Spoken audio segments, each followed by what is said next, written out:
সজনে ডাঁটার একঘেয়ে রেসিপি খেয়ে বোর হয়ে গেছেন? তাহলে এই রেসিপিটা ট্রাই করুন।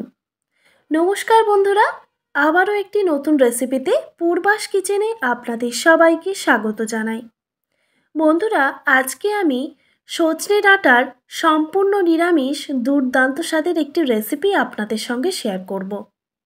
আশা করি আজকের রেসিপি আপনাদের খুবই ভালো লাগবে। সজনে ডাঁটার রেসিপি বানানোর জন্য আমি সজনে ডাঁটাগুলোকে এইভাবে কেটে নিয়ে তারপর জলের মধ্যে ভিজিয়ে রেখেছি। পরিষ্কার করে ধুয়ে নিয়ে তারপর জলের মধ্যে ভিজিয়ে রেখেছি। তারপর একটা কড়াইতে আমি দিয়ে দিচ্ছি 2 টেবিল চামচ পরিমাণে সর্ষের তেল আর 2টো শুকনো লঙ্কা। এরপর দিয়ে দিচ্ছি 1 টিস্পুন মতো কালো জিরে। এবার ফোড়নটাকে খুব ভালোভাবে ভেজে নিতে হবে।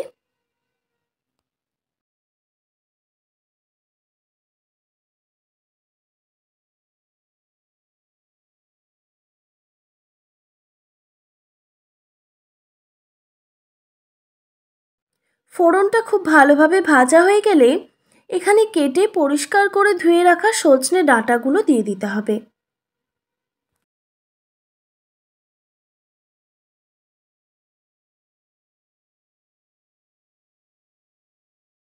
ডাঁটাগুলো দেওয়ার পর ডাঁটাগুলোকে একটু ভেজে নিতে হবে, গ্যাসের ফ্লেমটা অবশ্যই হাই রেখে।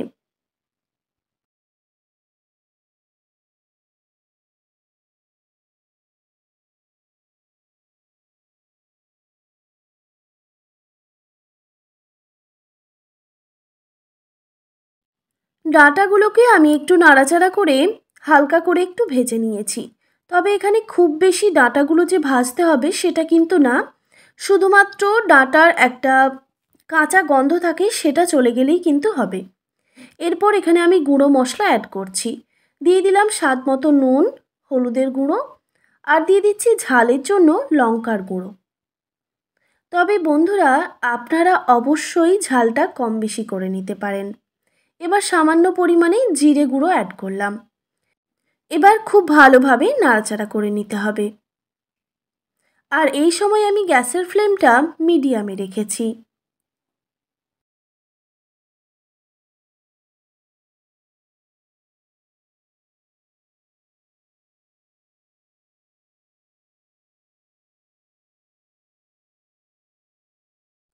গ্যাসের ফ্লেমটা মিডিয়ামে রেখে আমি মশলাগুলোর সঙ্গে সজনে ডাঁটাগুলো একটু ভেজে নিয়েছি। এরপর এর মধ্যে দিয়ে দিচ্ছি পরিমাণ মতো জল। আমি এখানে এইরকম একটা বাটির মাপ করে 1.5 বাটি পরিমাণে জল ব্যবহার করলাম।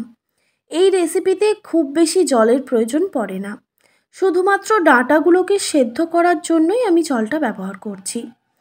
এবার খুব ভালোভাবে নাড়াচাড়া করে দেওয়ার পর একটি ঢাকনা দিয়ে ঢেকে দিচ্ছি প্রায় 2 থেকে 3 মিনিটের জন্য, আর গ্যাসের ফ্লেমটা হাই রেখে। 2 থেকে 3 মিনিট পর ঢাকাটা আমি সরিয়ে দিলাম। তো দেখতেই পাচ্ছেন বন্ধুরা, জলটা কিন্তু ফুটে এসেছে। তো আবারও আমি ভালোভাবে নাড়াচাড়া করে দিয়ে গ্যাসের ফ্লেমটা একদম লোতে করে দিয়ে আবারও একটি ঢাকনা দিয়ে ঢেকে দিচ্ছি 5 থেকে 7 মিনিটের জন্য। তাহলে ডাঁটাগুলো সুন্দরভাবে সুসেদ্ধ হয়ে যাবে।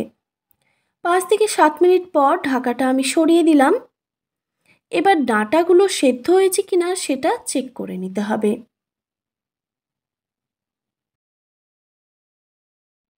তো দেখতেই পাচ্ছেন বন্ধুরা, ডাঁটাগুলো কিন্তু সুন্দরভাবে সুসেদ্ধ হয়ে গেছে। তো এর থেকে আর বেশি সেদ্ধ করা যাবে না। গ্যাসের ফ্লেমটা আমি লোতে রেখে ঢাকাটা দিয়েছিলাম। এবার আমি গ্যাসের ফ্লেমটা হাই করে দিচ্ছি।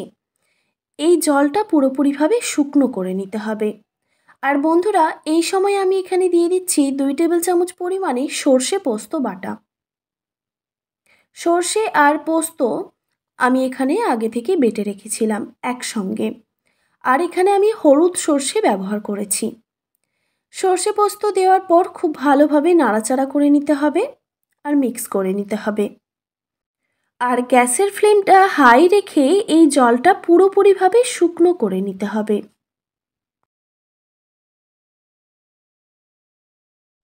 বন্ধুরা, এখানে আমি দিয়ে দিচ্ছি সামান্য পরিমাণে চিনি। যেহেতু নিরামিষ রান্না, তাই স্বাদ মতো চিনি ব্যবহার করলে স্বাদের ব্যালেন্সটা ঠিকঠাক হয়ে যায়। চিনি দেওয়ার পর আবারও খুব ভালোভাবে নাড়াচাড়া করে নিয়েছি। এই রেসিপিতে বেশি কিছু উপকরণ লাগে না, তাও এই রেসিপিটা খেতে দুর্দান্ত হয়। আপনারা হয়তো দেখেই বুঝতে পারছেন আজকে আমি কি বানাচ্ছি। হ্যাঁ বন্ধুরা, সজনে ডাঁটার ঝাল চচ্চড়ি। এই রেসিপিটা খেতে আমার কিন্তু দারুণ লাগে। আপনাদের কেমন লাগে অবশ্যই আমাকে কমেন্ট করে জানাবেন। তো দেখুন, জলটা পুরোপুরিভাবে আমি শুকনো করে নিয়েছি আর আমাদের এই রেসিপিটা একদম তৈরি হয়ে গেল। এবার এটাকে আমি নামিয়ে গরম গরম পরিবেশন করে নেব। আমি যেইভাবে সজনে ডাঁটা ঝাল চচ্চড়ি বানাই সেটা আপনাদের সঙ্গে শেয়ার করলাম, সম্পূর্ণ নিরামিষভাবে। আশা করি আজকের রেসিপি আপনাদের ভালো লেগেছে। আর ভালো লেগে থাকলে অবশ্যই একটি like, comment, share and subscribe করে দেবেন। আর পাশে থাকা বেল আইকনটিও প্রেস করে দেবেন। তাহলে নিত্য নতুন রান্নার ভিডিওগুলি আপনাদের কাছে পৌঁছবে। ভালো থাকবেন, সুস্থ থাকবেন। দেখা হচ্ছে নতুন কোনো রেসিপি নিয়ে। আর এতক্ষণ আমার সঙ্গে থাকার জন্য আপনাদের সবাইকে অনেক ধন্যবাদ।